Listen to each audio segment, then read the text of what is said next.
Hey there, guys. All right, today we are back with some geography now. This time we're on to Belize.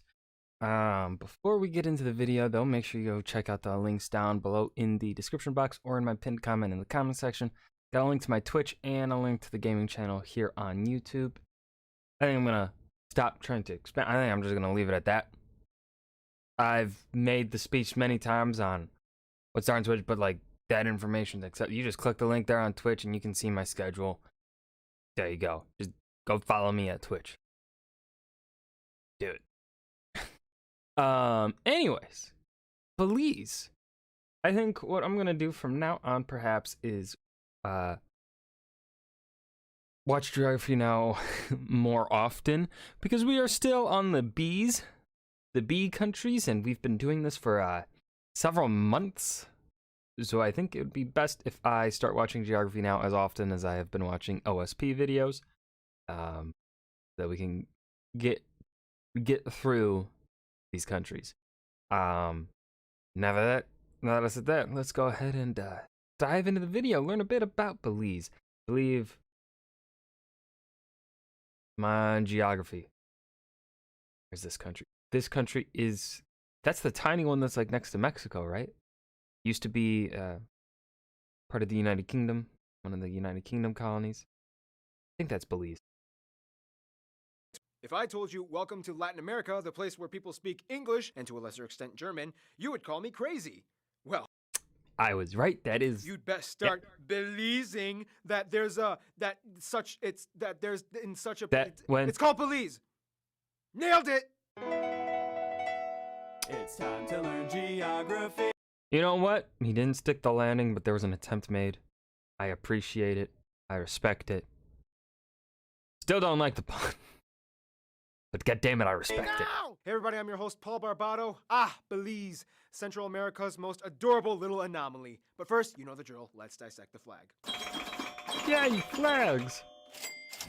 Ooh, that's a complex flag. Oh boy, here we go, a flag with a lot of things to look at and a lot of symbolism. Okay, first of all, we got some Latin there. The flag is basically just a flag with the coat of arms. The backdrop is royal blue with red stripes trimming the top and bottom, a white disc in the center with the coat of arms. The blue and white represent the People's Union Party, and the red represents the United Democratic Party of Belize, the two major political parties of the country. The coat of arms contains two dudes, a mestizo guy holding an axe and a black guy holding a paddle, to indicate the major demographical ethnicities of Belize. Keep in mind, Belize and Malta are the only sovereign nations to have humans depicted on their flag. Behind the men is a mahogany tree and a shield supported by the hands of the men, tierce per pal inverted, which means divided into three parts, upside down in a Y shape, and the first left argent, a paddle and a squaring axe, and the second one to the right, a beating axe and a crosscut saw, and the last one on the bottom, a sailing ship. These items illustrate the historical foundation of Belize being a nation founded upon logging and the seafaring residents. Around the men are 50 leaves connected by a circle branch signifying the year 1950. Hold on, is that actually 50? All right, we're going from here. 1, 2, 8, 9, 10, 11, 12, 13, 14, 15, 18, 19, 20, 21. And then, yeah, okay, so it's 50. I did the math. When the People's Union Party was established and took power. Under the men, you have the nation's motto on a curled parchment, sub umbra floreo, which means under the shade I flourish. Wait, is that in... No, that's not Latin. Is it? Or is that Spanish? No, it can't be Spanish. Because they're not... Belize doesn't speak Spanish. They speak English and German, as he said earlier. It's gotta be Latin.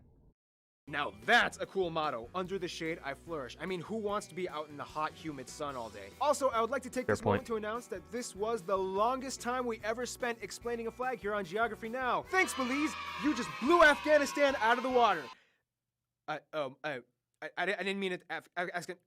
Here's where Belize is located. Nailed it. All right, Belize's geographical location. This is an interesting episode. is very unique because it's technically kind of considered the gateway between the Caribbean and the Central American region. First of all, Belize is located on the east coast of the Central American region of North America, east of the very end tip of Mexico and yes. Guatemala. With the I Caribbean know Sea my to the geography. east. Although it looks like Most to the of the untrained time. eye, the west border of Belize is actually not a straight line, and in about 2/3 of the mark heading north from the southern tip around the town of Banque Viejo del Carmen, the borderline tilts ever so slightly at about a 5-degree angle and continues up until the northern river. How dare they? Not a straight line. It tilts 5 degrees. Unacceptable. I give them an F. Mexico. Belize has over They 400 islands, islets, and keys along its coast in the Caribbean, including one of the largest and inhabited ones, Ambergris Key, which, if it weren't for that one small little bi-coastal separating creek, it would technically be an exclave attached to Mexico's Costa Mesa Peninsula. By the way, for those of you who don't know, ambergris is an incredibly rare and expensive substance used in perfumes, basically made out of aged, waxy, buoyant, flammable sperm whale vomit. Hey, Huh? everybody, I'm a sperm whale. What the Ding! A lot of the keys and islets are actually home to world. And he had it white. Whited. He could have just used water. He could have just used water and the effect would have worked just fine, but no, he had to use white stuff. Resorts and beaches that tourists, especially from English-speaking nations, flock to for vacation getaways. The capital is Belmopan, located in the Cayo district near the center of the country. The capital used to be Belize City, which to this day is still the largest city and center hub for all commercial and economic activity. However, cue the motion graphic, after extensive damage done by Hurricane Hattie back in the late 60s, Belize literally built an entirely new capital about 80 kilometers or 50 miles inland. They chose a really interesting and kind of morbid spot though, because apparently it's only about 16 kilometers away from the Crystal Maiden of Aktun Tunichil Muknal Cave, also known as the cave with sparkling calcified skeletons of children that were kind of, read up on ancient Mayan culture. In fact, Belize Oh no. is home to over 900 ancient Mayan sites speckled all over. In fact, the tallest building in Belize is a Mayan temple, the Caracole Mayan ruins. The town cost only $24 million to build. Oh shit. That's nice. Or after inflation rates today would only be about $73 million. That's actually kind of cheap considering that many airports alone cost several times more than that. Belize is also interesting because it's one of the only 3 non-island nations to be part of CARICOM, or the Caribbean Community. That would have made such a great transition into the demographics, but we have to stay with the format. Here's what the landscape looks like. When entering Belize, you won't Belize your eyes. No, but seriously, to put it simply, Belize is a tropical wonderland. Because of the low population density, a huge portion of the land, about 60%, especially inland, is forest, most of which is undisturbed. This makes an ideal home to over 5,000 species of plants and hundreds of different animals, including monkeys, leopards, snakes, frogs, armadillos, bear sharktopusses, I think that's a real picture. toucans, cotamundis, tapirs, scarlet macaws, and tree otters, and kinkajous, not kinky Jews, kinkajous.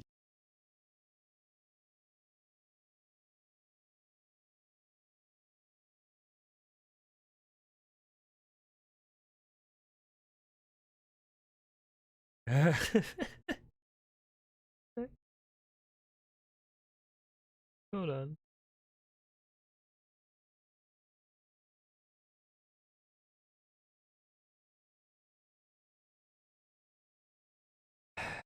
Jews, kinkajous, y'all nasties. Belize is also home to the first and only jaguar preservation reserve in the world, Coxcomb Wildlife Sanctuary. And that's not even including the coast. In fact, Belize has the second largest barrier reef in the world after Australia's Great Barrier Reef and is a hotspot for scuba enthusiasts. Speaking of which, too bad the barrier reefs are dying because climate change. one spot that Belize is absolutely famous for is the Big Blue Hole, located on the Lighthouse Reef Atoll, about 70 kilometers or 40 miles off the mainland. And this spot is a huge circular submarine sinkhole that goes down for about 120 meters or 400 feet, where you can go into the hole and you'll be greeted by several colorful species of fish like parrotfish, angelfish, lionfish, trumpetfish, balloonfish, bear sharktopus fish, debatable. Chances are, if you can think of any noun, it's probably a fish and it's probably in the waters of Belize. Belize. Despite the abundance of fish and fishing Nice. being a huge part of the industry, Belize is actually very concerned about maintaining the reefs and has actually became the first country in the world to ban bottom trawling or seafloor fish net dragging. In terms of agriculture, about 20% of the land is covered in cultivated land, even though the potential for more is actually totally available. And to this day, bananas and plantains alone make up about 15% of all exports. Agricultural exports altogether make up about 40%.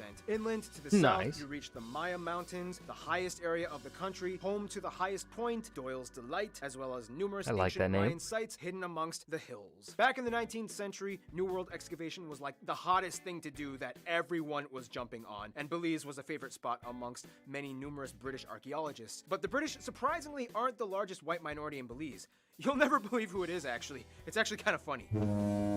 It's the Germans, as he was talking about earlier, wasn't it? To make things short, Belize is small but incredibly mixed. The country has a population of about 340,000 people. About half of the country identifies as ethnically mestizo, about 25% identifies as Creole or Afro-Belizean, and then you have about 12% that identifies as indigenous Mayan. Yes, people, that's right, Mayans still exist. They didn't die out. You're thinking about the Olmecs. And then you have about 6% identifying as Garinagu, or people who are a mix between Black and Amerindian. About 4% are Indian, like from India, Indian. And here's where things get really funny. Another 4% of the population is actually German, or technically German-speaking Russian Mennonites. That's right, Mennonites, not to be confused with the Amish. Although they do look very similar and they have similar values, there is a difference. Originally, they are descended from Mennonites that started in the Russian Empire in the late 1800s, that moved to Canada, then to the US, then to Mexico, and then finally in the 1950s settled in Belize. Altogether, there are about 12,000 Mennonites, most of whom are ethnically white and speak Plattdeutsch, or a dialect of German. Funnier still, in addition, there are about 2,000 or so non-white people that have converted to Mennonitism, making it one of the few places in the world where you can see Black and mestizo people donning the traditional plain trademark clothing of the Mennonite community. Belize is also interesting too in the fact that it is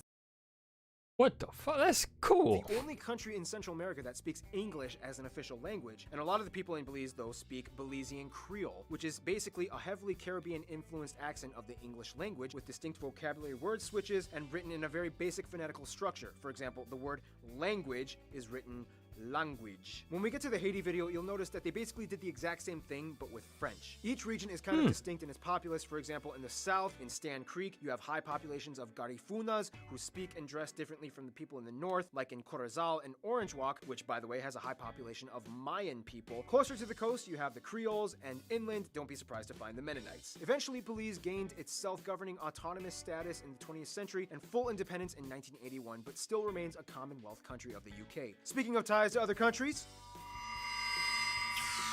I forgot we still had the Belize friend is, zone to without get a through. doubt, a joyful little gipper. It's funny though, because diplomatically, Belize is kind of technically closer to their Caribbean neighbor nations, but geographically, they're still kind of surrounded by and attached to Central America. This circumstance factors in heavily in how Belize plays on the playground. They have a ton of memberships into multilateral alliances. Yeah, they would be, I mean, biggest reason why they'd be closer to the Caribbeans politically is because of that previous connection through all the Commonwealth. You know, you've got Jamaica, you've got, fuck, I'm forgetting the other names of the islands there. But a lot of those islands in the Caribbean, you know, formerly English colonies, they would have been connected with Belize. So that makes Alliances sense. such as CARICOM, Interpol, the ACP, IMF, UNESCO, WTO, WTF, debatable, the UN, IFC, and many more. Basically, if you can think of an acronym, Belize is probably part of it. Nonetheless, recently they've been working harder to invest in the Central American ties to complement the historical ties that they have to the Caribbean. Spanish is commonly spoken as a second language to most of the population, as interactions between their neighbors are common. Nicaragua and Mexico are close friends of Belize, as they all have developed bilateral agreements fairly well and conduct business on a relatively well-rounded each other. Guatemala, however, has a little bone to pick with Belize, as they have disputes over territorial claims, as in they believe all of Belize should belong to Guatemala. In 1981, they recognized Belize's independence. However, decades later, the dispute still lingers ever so slightly to the minds of Guatemalans. Belize is also one of the few countries that recognizes Taiwan as an independent sovereign state. It all started with some Taiwanese Belizean guy named William Quinto, who was into politics, yada yada yada. They built ties with Taiwan. When it comes to their best friends, more or less they might consider the US and the UK. As a former colony and Commonwealth, the UK still keeps a close embrace Commonwealth on Belize, chap. and in fact, Prince Harry even visited in 2012 on a Commonwealth tour. In honor, the Belizeans renamed a boulevard in the capital as Her Majesty Queen Elizabeth II Boulevard. The US has That's too long of a fucking name. been and still is the largest economic aid provider and investor, especially in funds and business. Doing business in Belize is actually surprisingly easy and only requires a few steps for registration and licensing, allowing Americans to focus on utilizing Belize's tactical position and policies for growth on both countries. Wow, I actually wrote that. Dang, I'm getting better at this. In your face, Mr. Kluttenberger, who gave me an F on my English test on the first day of school. Granted, I didn't do the summer reading, but still, That brings up something I never had to do summer reading for any of my classes when I was in high school. There on my webcam. Got it. How that? I don't know.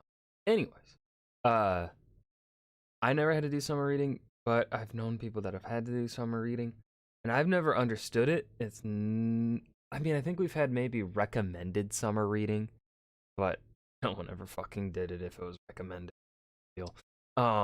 But I never had to do required. Why the fuck would you require summer reading's the break time? Fuck off, teachers. That's our break. Yeah, make us read. I can guarantee most, especially in the modern day, if you are doing required reading, 90% or 95% of your class is not gonna read it, and 90% of that 95% are probably just gonna look up the summary and random information off of the internet. And then that remaining 5% of that 95% are just not going to give a shit. 2% of the class probably isn't even going to try at all. And then, yeah, you've got a very small percentage. Something's in my eye. Small percentage that will actually do the reading. Maybe like 2-3 kids of the class. Like, come on. Don't do required summer reading. It's stupid. Conclusion, Belize may be both a Caribbean and Central American nation, but in all honesty, it really kind of isn't neither one either. I mean, where else are you going to find black Mennonites wearing bonnets, speaking German, with toucans in their backyards, and English-speaking Mayans diving into 400-foot deep holes? Belize. It's Belize. Now, that was a good use of the pun. Stay tuned. Benin is coming up next. All right, that was that was a loud clap, louder than I wanted it to be. Anyways, that was Geography Now Belize. So yeah, nothing else to add here at the end. I can't think of anything. I hope you guys enjoyed. Remember to hit that like button and subscribe for more, and I will see you guys in the next video. Peace.